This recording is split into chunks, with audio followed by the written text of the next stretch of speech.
Swayam Prabha. Digital India. Educated India.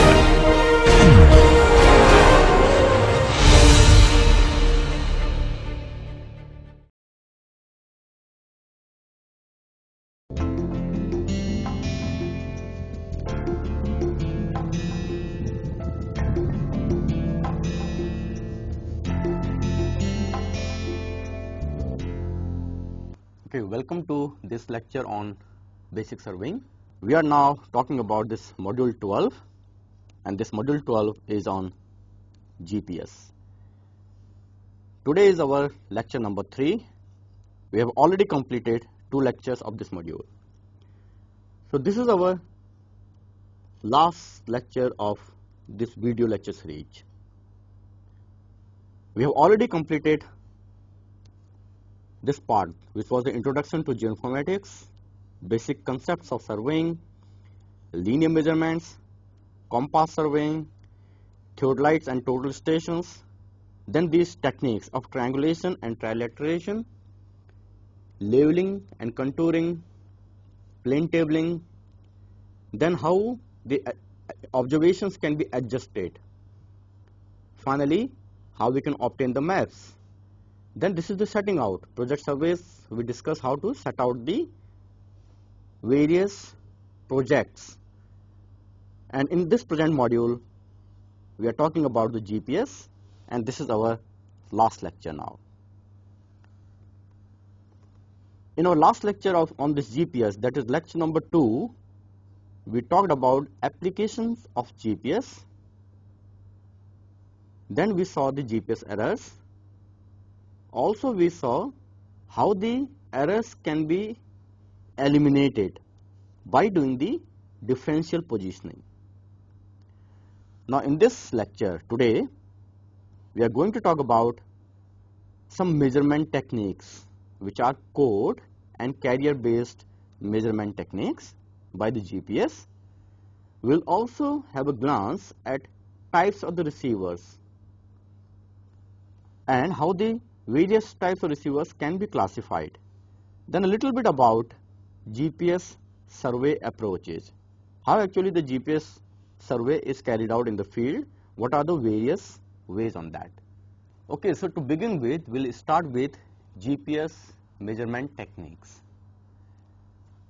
We know we have already done a little bit about the code based techniques.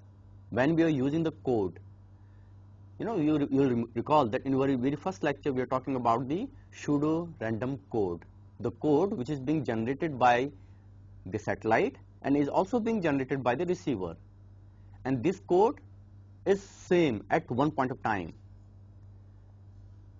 Now this code is being transmitted from the satellite and the same code is being generated by the receiver, but these, by the time the code reaches the receiver, and we compare the code which is coming from the satellite and the code of the receiver, they will be displaced in time.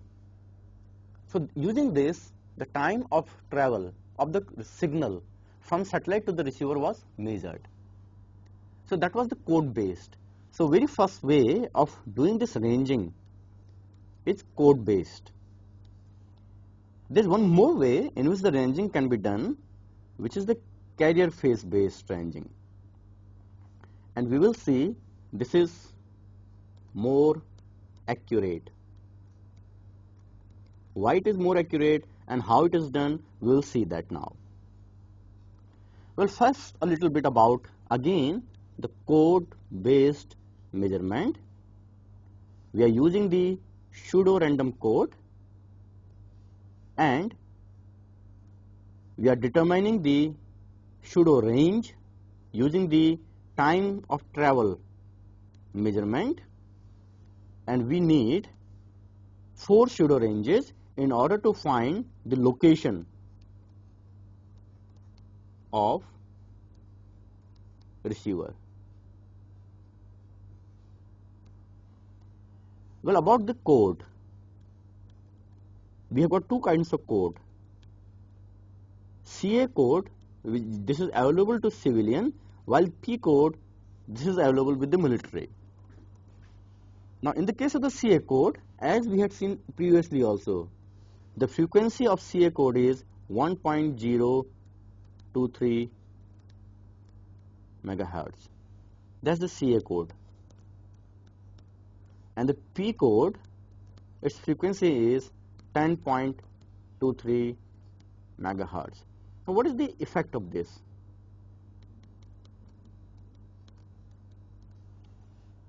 If we convert these frequencies in corresponding wavelength, we'll find that the wavelength corresponding to CA is of order of 293 meter, while for P it is 29.3 meter.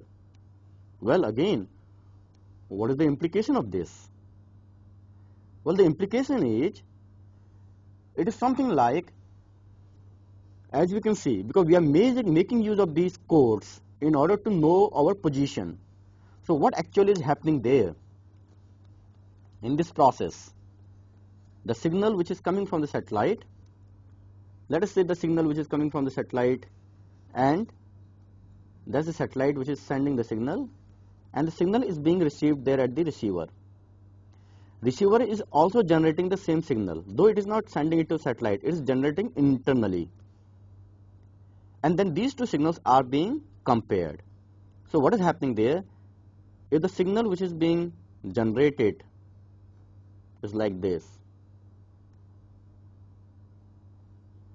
how we will read this signal? We will read this signal as 1 0 1 1 0 0 1 0 1 and 0. That kind of signal. Now this is the signal, let us say, which is generated by satellite, and the same signal is also being generated by the receiver,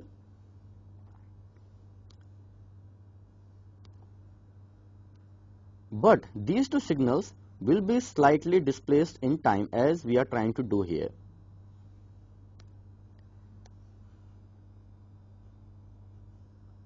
Now here is the signal which is coming from satellite, and here is the signal which is being generated by receiver. So what we see, these two signals are those same, because what I did, I just copied it here.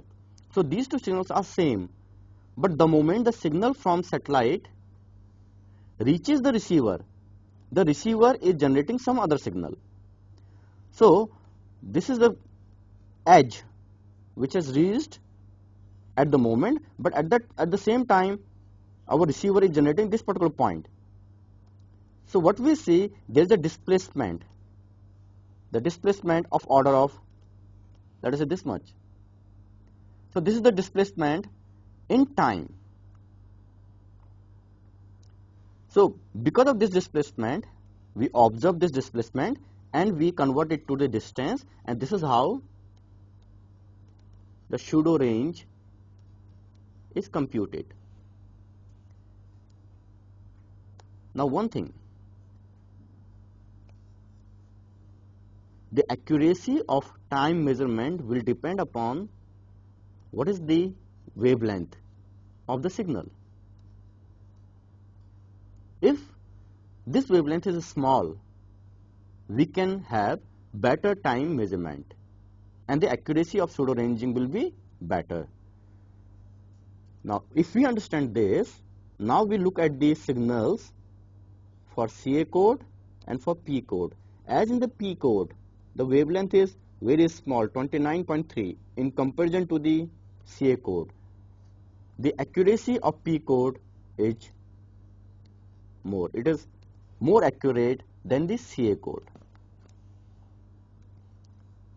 Now in the case of this code-based ranging, what is done? Over here, it is desirable to determine the position over here. Let's say the coordinates are ux, uy and uz. These are the coordinates of the point where our receiver is kept. At any time t, the satellites are at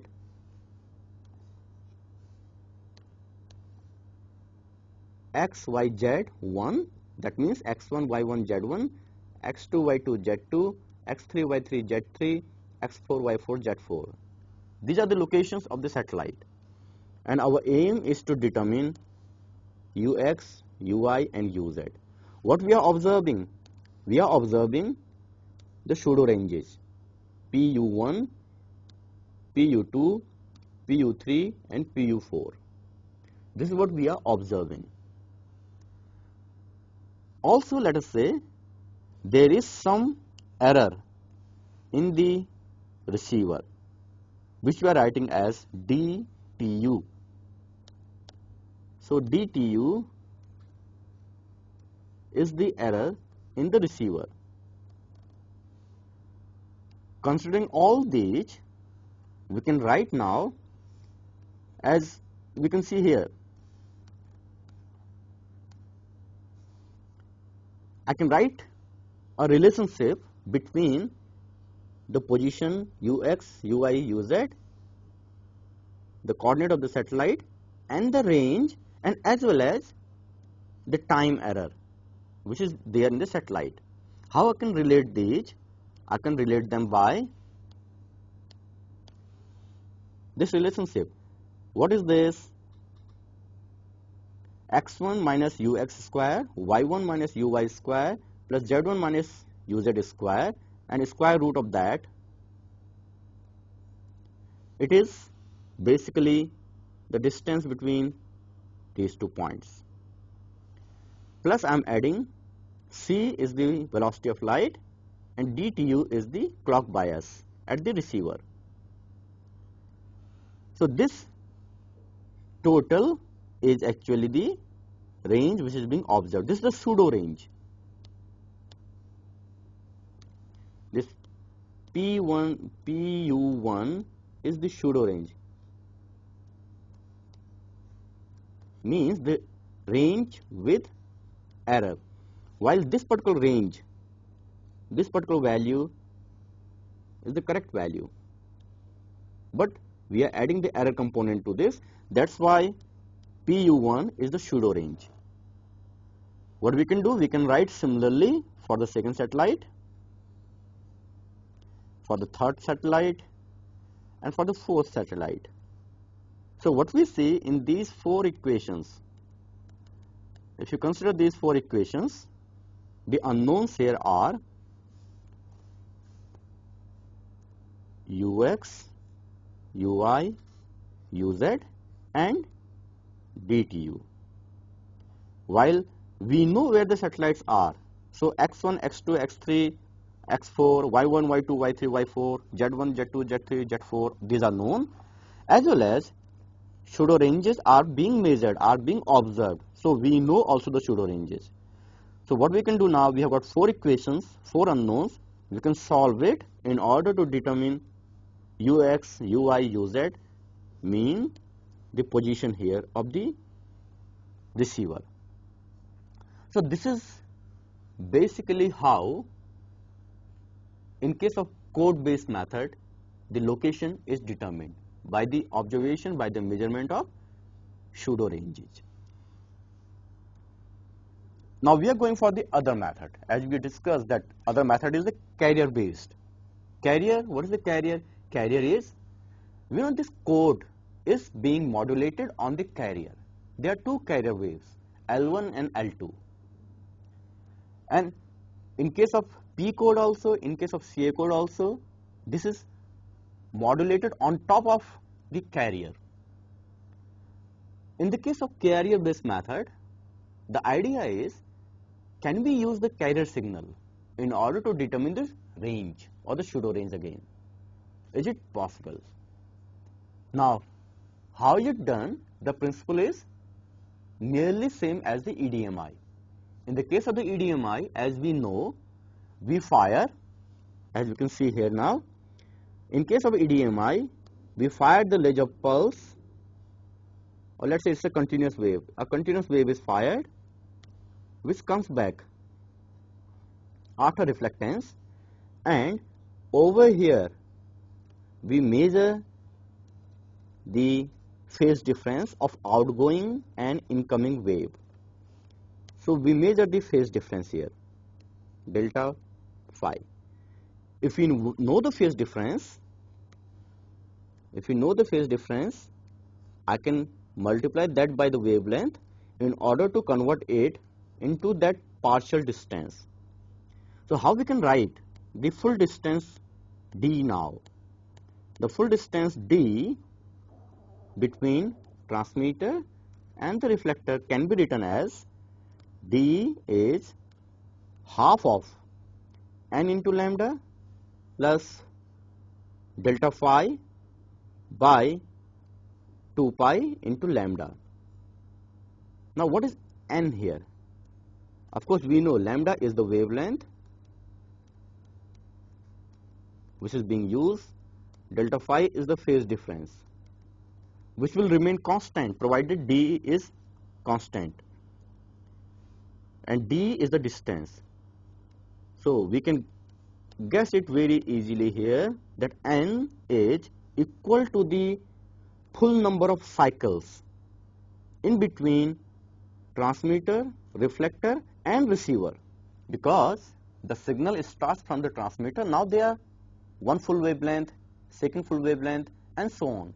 Now it reflects from here, one more full wavelength, another one, then at the end of it, it may be full wavelength, it may not be, and that is what is the phase difference. So we are basically, how we can write the distance? Distance we can write in terms of all the full wavelengths which are there in between as well as the partial one at the end of it. So this n over here, the n here represents full wavelengths in between this distance. So there are methods. We know a method which is called decade modulation.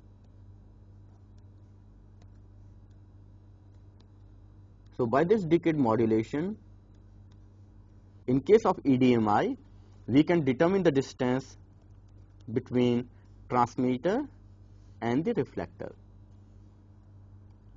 Now this kind of method where our transmitter is sending the signal or the continuous wave, and again it is receiving the same. So the signal is starting from the transmitter, it goes to the reflector, and again it is coming back to the receiver here. So this kind of method we say active method or active ranging system. Now in the case of the GPS, as we know in the case of the GPS, the idea is we want to determine the range between satellite and the receiver, and we know only satellite is sending the signal. There is no signal which is being sent by the receiver. So the principle of EDMI, though it is applicable here, but cannot be used directly in the case of the GPS, because unlike EDMI, the receiver is not sending any signal towards the satellite. So in the case of the GPS, when we are making use of the carrier phase, what we will do, we will apply the passive ranging system. Now what is this passive ranging system? Well, over here, if this is our satellite, that's the satellite, and it is sending a signal. I have shown you by a continuous wave, and the receiver receives this. Our aim is we want to find the distance d between these 2 points or the range. So again we can write this d as n into lambda plus delta phi 2 pi by lambda.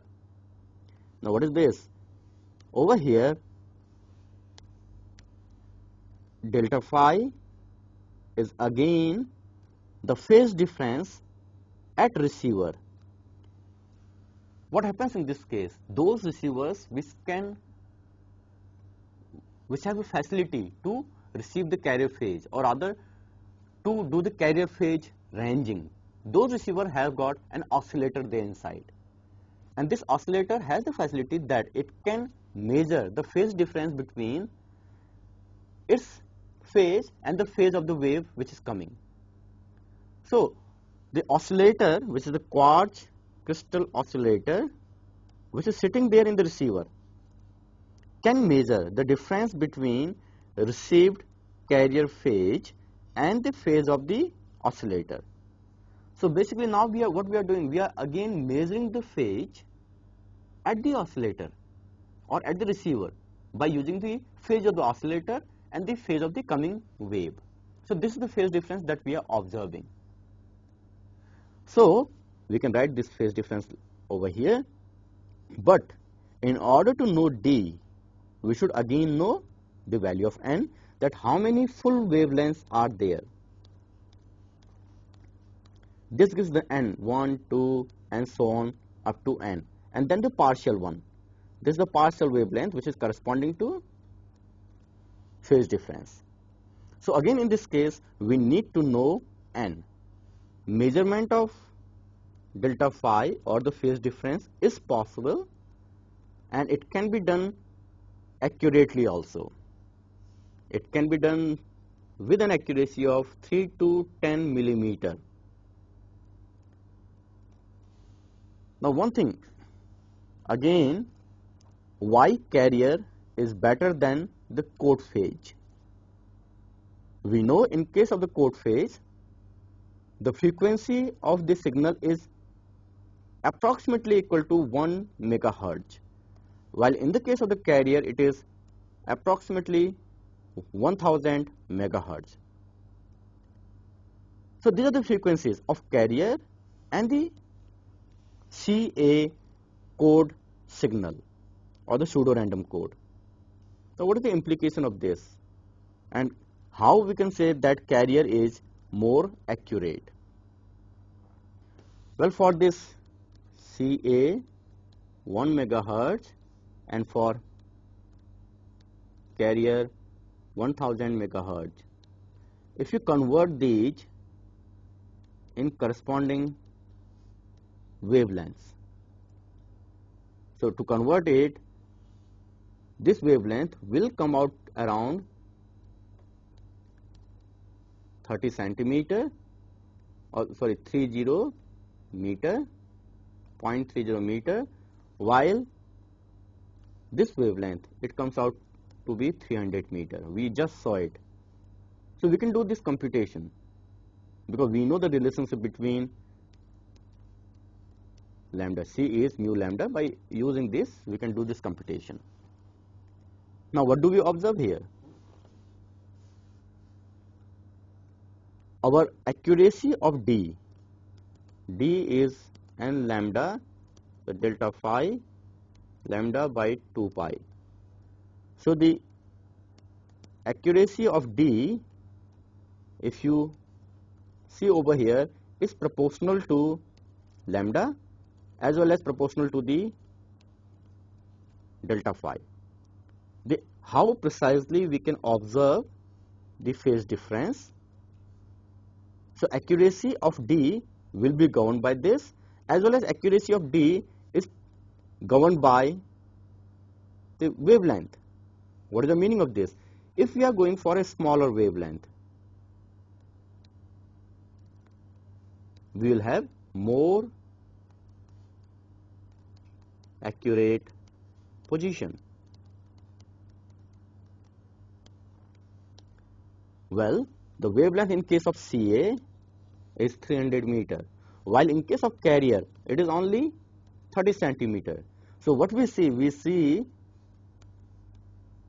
a big jump in terms of the accuracy when we are using the carrier. So this is why, as we are seeing earlier also, in case of the code based GPS, the positions are not accurate when we compare them with the carrier based. In case of carrier, of course, there are some disadvantages, but the carrier based GPS positioning is very accurate. Well, still there is a problem. In case of the carrier, this is being measured at the receiver, and this is how we can write the full equation. The range or the pseudo range now, because we are adding the errors here, is n lambda delta phi by 2 into lambda. We know lambda because we know what carrier wave we are using. We know delta phi because this is being observed, and we can model the errors. But still we do not know anything about n. How to determine the n? What is n?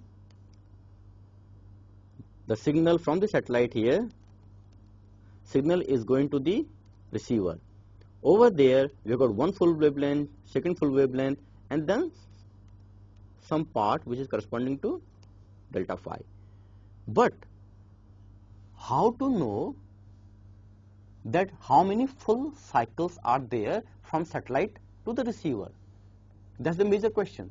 In case of EDMI, we are using the decade modulation. And there it was possible because the system was active system. But here the ranging is passive system. But still we would like to know number of integer, that's the integer quantity. How many full cycles are of the wavelength in between satellite and the receiver? Delta phi or that partial one is being measured. Now, the answer of that is, we say resolving carrier phase ambiguity, and also this is called integer ambiguity. So basically we go for the method of resolving integer ambiguity. How it is done?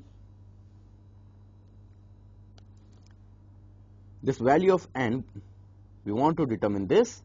There are various algorithms in fact.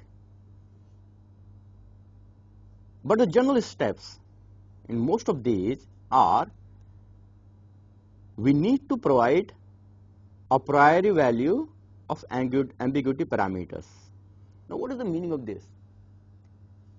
To the algorithm which is trying to resolve the ambiguity, we give some initial values. The initial value could be the location where we are standing. For example, there is a location which we know, which we have some idea about. Not accurate, but we have some idea about that location. So we input that initial value. So the algorithm will make use of the initial value and then it will resolve the ambiguity. We'll find that value of n. Or maybe we start with the CA code or the P code, because we have a way in which we can still find the pseudo ranges and the location by using the CA code or the P code, though they are errors. But the range which is being given by the CA code or the P code is the initial value for us. Now that initial value goes into the algorithm, and using that the ambiguity is resolved. Also there are ways in which dual frequency and best geometry of the satellite is used. So basically by using initial values, known reference point, or the code phase pseudo range, as well as in dual frequency and the best geometry mode, there are algorithms which we are not discussing here which can resolve ambiguity. Okay, once the ambiguity has been resolved, now what is happening here? We have a receiver, it is now logged. We say a term called lock. I'll write that term here. Locking of a receiver with the satellite. Now what is the meaning of this? The receiver here and the satellite, the moment they are locked means the receiver is observing delta phi, the phase difference, as well as it has now determined the ambiguity. So once this operation is complete, we say the receiver is locked with the satellite. Now we would like to observe at this point for some long duration in order to get an accurate position. But in between, what is happening? Now the satellite is moving. As the satellite is moving, this number of n or the full cycles will not remain same. We can keep observing the delta phi, the phase difference, because this is being done here at the receiver. So this phase difference can be measured continuously. But how about n, which is changing now? So basically there is again a possibility, as we can see here,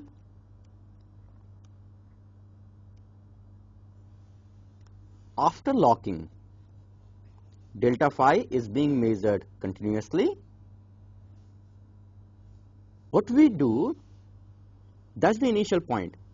At time t is equal to 0, the receiver here has measured now delta phi 1, and this ambiguity means n has been resolved. So that means the lock has been established now. From here to time is t is equal to t1, the satellites moves to a new position. If it is moving there, number of full cycles, let us say this is now n1, so n will not be equal to n1. Rather, there will be some extra could be positive or negative both. There will be some extra cycles here. So after resolving the ambiguity, this ambiguity parameter or this n remains constant, but the receiver also keeps counting these extra cycles. So what is happening? How the position is being determined? The receiver keeps counting the extra cycles. That is also possible. So now once the ambiguity has been resolved, the receiver is locked with the satellite. Now any movement of the satellite till there is no obstruction, till the signals are reaching the receiver will keep determining the range accurately, because it has resolved the ambiguity. That means it knows the n. It is measuring the delta phi phase difference. It is also counting the extra cycles which are being introduced there now. That was n1 minus n. So by doing this, the receiver is able to determine the accurate range. Well, now we have seen both the methods, the code based and the carrier based. What we will try to do, we will try to compare them. Now here in the comparison, first the code based methods, which is also called code phase based ranging. The important thing about this is it is simple. Also, these methods are fast because there is no question of resolving the ambiguity here. There is no need of initial value. Again, because we need not to resolve the ambiguity here. However, these are less accurate. We have already seen why they are less accurate. For the CA code, the wavelength was corresponding to 300 meter. So because of this reason, these are less accurate when we compare it with the carrier based. Now in carrier phase based ranging, a carrier phase GPS, this is of course more accurate. We will see these accuracy values also in a while, what can be achieved by GPS. But at the same time, these are complex. Complex means now we have to take into account the phase difference, we have to take into account the ambiguity. So these are very complex. Also, in order to resolve the ambiguity, we have to wait. So these are the time consuming methods. And anywhere in between, if the lock of the receiver is broken from the satellite, again we'll have to restart the process. So again that ambiguity will not need to be resolved in some of the methods. Then also we need an idea about the initial value. So this is briefly the comparison of code phase GPS and carrier phase GPS. Now we would like to see what are the kinds of GPS receivers, how we can classify them. When you go to the market to purchase the GPS receivers, you will find the GPS receivers which are so small, so cheap that you can put them in your watch also. Some receivers may cost you only 10 to 15,000 rupees. While at the other end, there are receivers which are larger in size, which are more complex in operation, which are very costly. You will have to pay around 15,000 to 15 lakh rupees for one receiver. So there are varieties of receivers which are available in the market. How we can classify them?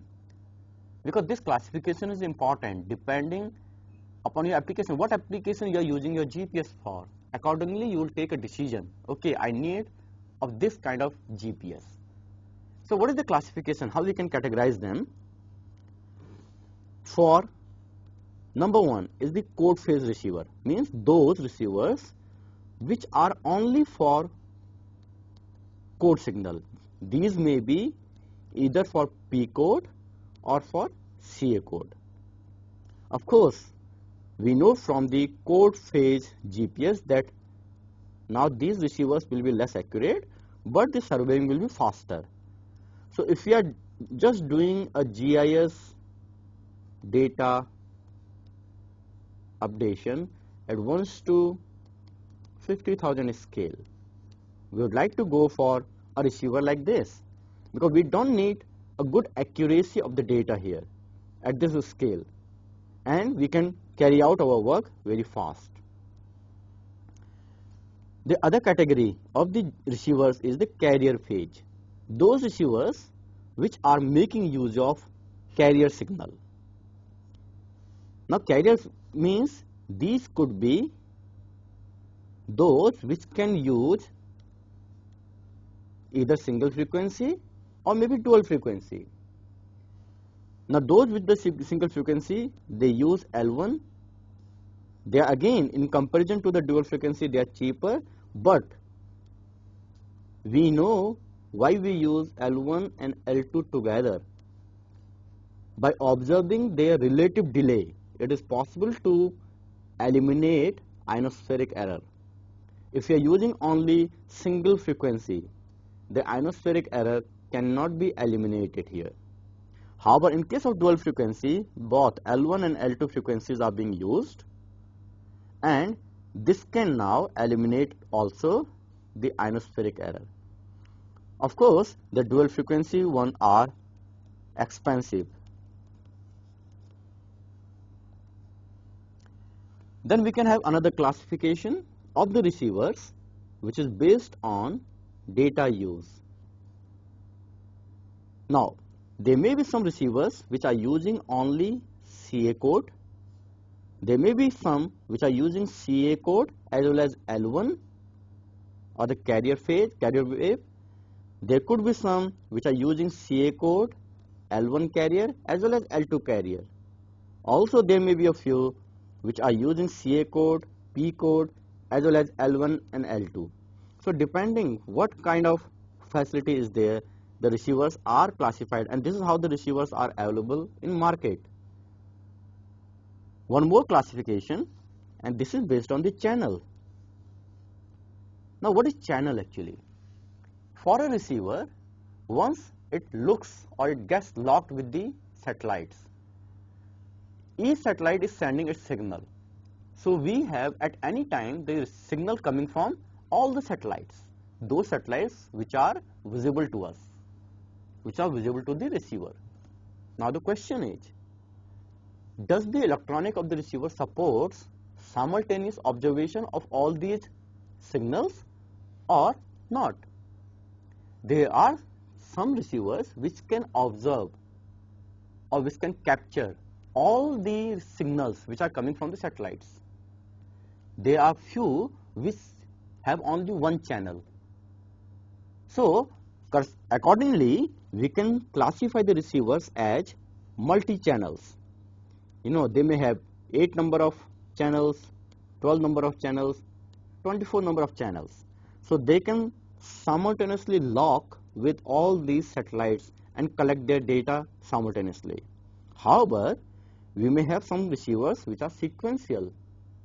Sequential receivers means if there are 5 number of satellites, so this receiver will capture the signal from these in a sequential mode, one by one, and then it computes its location. Of course, if it is sequential, it will be time consuming. Means we will need to give more time in order to compute the position, as well as the position will be less accurate. But the receiver will be cheaper.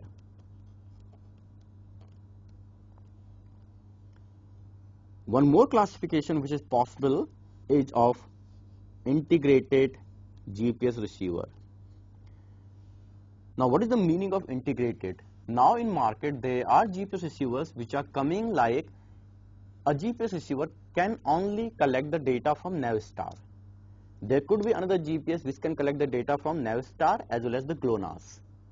There will be now the more GPS receivers. Some GPS receivers are already coming in market which have the facility to collect the data from Galileo as well.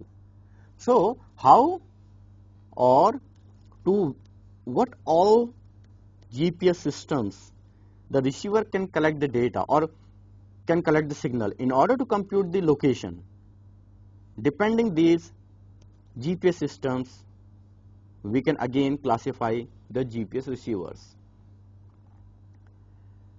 Next, after knowing about the GPS receivers, their types, we would like to see about the GPS positioning approaches.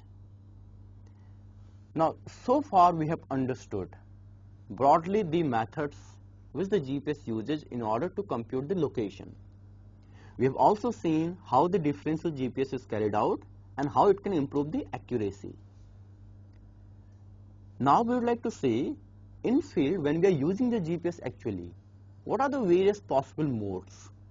Again, the list which I am giving you here is not a very wide list. It's not exhaustive. Only some ideas about the various modes in which the GPS can be used there in the field. Okay, out of those modes, we can use the GPS for point positioning or for relative positioning, for static positioning or for kinematic positioning, or also for real-time positioning or the post-mission positioning. What are these? In point positioning, this is also called single point positioning or absolute positioning. Now what is this? We have already discussed this principle by observing the ranges, the pseudo ranges, or maybe in the carrier wave also. This point positioning can be done either way, either in the carrier phase or in the code phase. So basically what we are doing, we are observing these ranges and we know the locations of the satellites and we can compute the coordinates of a single point. In the case of the relative positioning, we can eliminate now the error. So in case of relative positioning, what is being done, we have a known location here. For this known location, we know its coordinates x, y, z in our coordinate system. There is a position here for which we want to compute the coordinates, and as we saw earlier, we were saying it as rover. So for this location, we want to compute the coordinates here. So what we do the relative positioning. Relative means at the reference receiver also we are receiving the signal, and from here we are computing the correction. So this correction is being computed for all the satellites,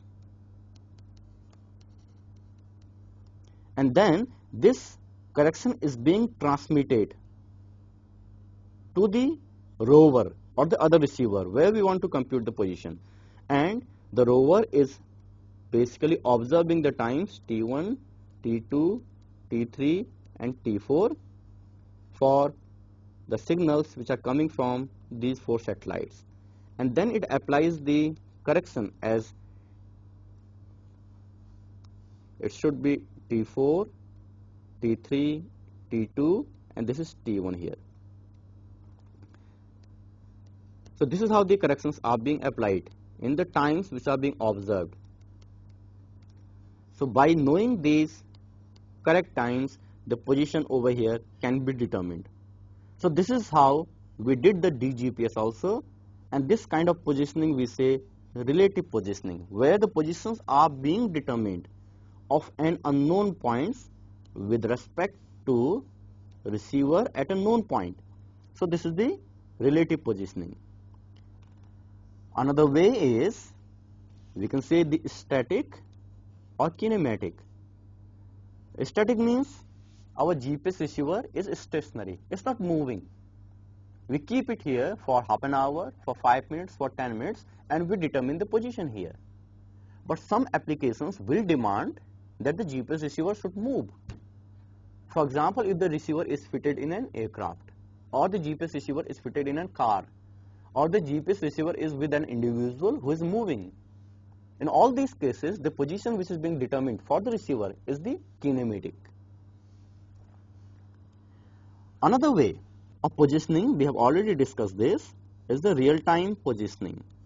Means we are computing the position in real time. Now it could be for single point positioning, also for relative positioning. If we have a single point positioning, means we have our receiver here, and the moment the signals are reaching from the satellite, at the same time I am computing the position of the receiver. So this is the real time. In case of differential positioning or the relative positioning, we know the point here, we know the coordinates here. This is the reference receiver, and this reference receiver is computing the corrections, and these corrections are being transmitted to the rover, and the rover makes use of these corrections and then computes its position there in the field itself in real time. So this is the real time relative positioning. Well, what we can do, all these computations we can do later on. For example, the single receiver here, it is collecting the data, it's not doing any computation, it's not computing its position. Rather, later on we go to the office and then we compute the position. Similarly, in the case of the relative also, it is collecting all the data, and this is also collecting all the data. Data means the signals, and all the computations means the ranges, the time corrections, and applying these time corrections at the receiver. All these are being done in the office. So that is the post mission. Now in the case of real time, there is one problem. We saw that problem earlier also, that was called the latency. But more than that, one more problem is there. In the case of real time, this is the real time positioning will use broadcast ephemerides. What is this? Broadcast ephemerides. We know in order to locate or in order to do the GPS, we need to know exactly where the satellites are located. This can be predicted by knowing the orbital characteristics, but they are perturbations. So what is being done? The ground control station is observing these satellites and keeps measuring those perturbations. So right now, for example, the navigation data which is coming from the satellite has got the predicted position as well as the perturbations. It is there, but that is the broadcast ephemeris. Broadcast means it is not the actual, it is rather the predicted one. Using the past data, how the perturbations are there, using the past data, the ground control is extrapolating the positions. Okay, today at this particular time, where the satellites are, this particular position is a predicted one based on the past 24 hours or 48 hours of the data about the satellite actual position. So this predicted one is being transmitted through the satellite along with the signal. So this is the broadcast ephemeride. So obviously the broadcast ephemeride is not the actual perturbation there in the satellite position. So this is not accurate. So in the case of the real-time GPS, we are using the broadcast ephemeride, so there are chances that there will be error. But however, in the case of the post-mission processing, now we have come back to the laboratory. You log on to a site, and from that website, we can download the actual ephemerides, or which we say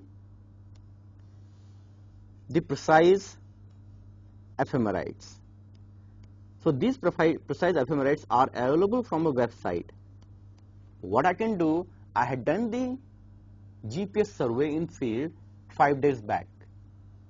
Now after a week, I log on to the site, and in the site, the precise locations of the satellite at that point of time are given. So what we can do, we are downloading the correct positions, the actual positions of the satellite. So these are more accurate, obviously.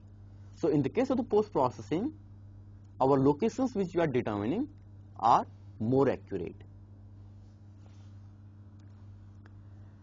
Finally, as we can see here, we are trying to give now some nominal positional accuracies in DGPS. So please mind it, now we are not using a single GPS, rather these accuracies are for DGPS mode. Now in this DGPS, how we are writing these accuracies? We are first writing about the receivers. What are the types of the receivers? And then this is accuracy at 95%. And we are giving the accuracies for code based and as well as for carrier based. First of all, if we have a low cost GPS, so naturally the low cost GPS will not support carrier. So it will not support this. So in case of carrier, there is no accuracy value here. But with the low cost GPS, if you are doing the DGPS in code phase, the accuracy which we can get is 3 to 5 meter. This is very good, quite good accuracy in order to update GIS database at middle level scales. Well, if we have a geodetic quality GPS, means it has 24 channels, it has both the frequency L1, L2, and we are doing the static observation.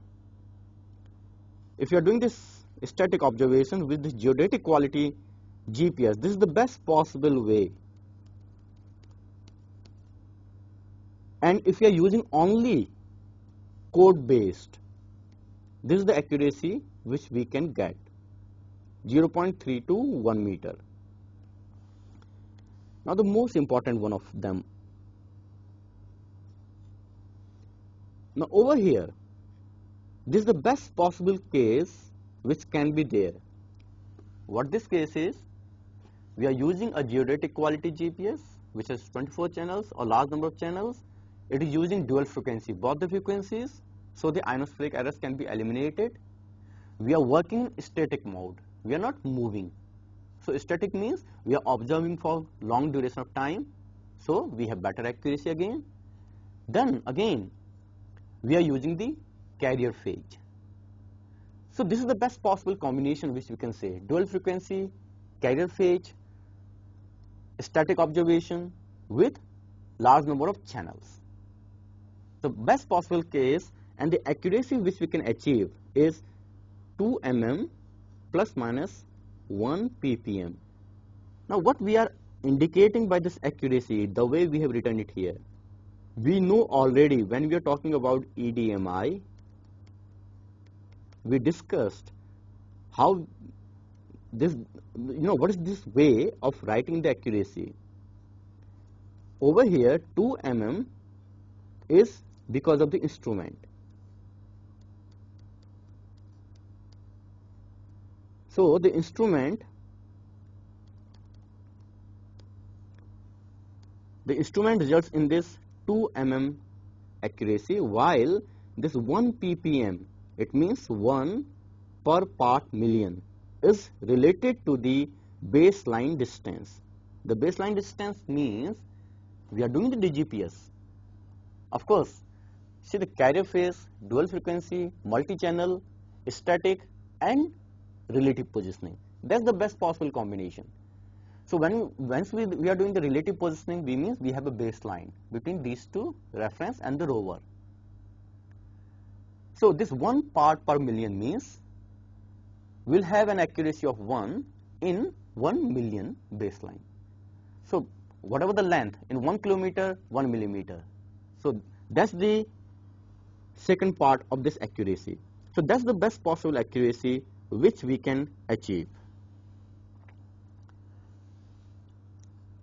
Well, third, we are doing the real-time kinematic. It can be done, real-time kinematic is a survey which can be done only in the carrier phase. So this is not applicable here. So what is the meaning of this real-time kinematic? Real-time kinematic is, it's a relative positioning. We are computing the position in real time and we are using the carrier phase. We are using the geodetic quality receivers. So now the movement is possible. It's not static. For those applications where movement is there. In this case, the position can be determined with 10 to 15 millimeter accuracy. And this is important. If you are putting this kind of GPS on an aircraft, the location of the aircraft can be determined with 2 centimeter, 3 centimeter, that kind of accuracy.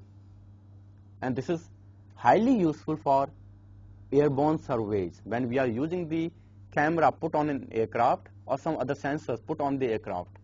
We need to know the location of the aircraft. So the GPS in RTK mode is helping us. And of course, in these cases, we are doing the post-processing, not the, because in this case, basically, in this case, we are doing the post-processing, not the real-time processing. So what we have seen in this lecture now, we talked about what are the methods of measurement in the GPS, code-based and the phase-based.